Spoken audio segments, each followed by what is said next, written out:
অনেক কাজ। কেমন কাজ? চরমনি ইউনিয়ন কিন্তু শুধু নিজেরা ভোট দিবে না, তারা ভোট সংগ্রহ করবে। নিজেরা ভোট দেবে না, তারা ভোট রক্ষা করবে। কাজে চরমনি ইউনিয়নে বহুত কাজ তো ভাই। এরা তো মেজবান, এরা সবাইকে আহ্বান করবে, সবাইকে দাওয়াত দিবে, সবাইকে কন্ট্রোল করবে। আমরা ইনশাআল্লাহ যারা আছি এখানে, যারা আছি,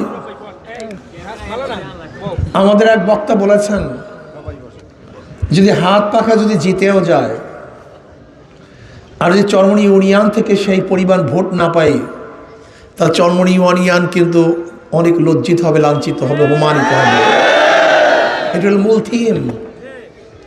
যদি হাত পাখা জিতে যায়, বিশ্বাস করবেন, এই শায়েস্তাবাদের দায়িত্বশীল আমাকে বলছে, হুজুর চরমনের সাথে চ্যালেঞ্জ। তারা বলছে চরমনের সাথে চ্যালেঞ্জ। আমি দাঁড়ায় মিথ্যা কথা বলতে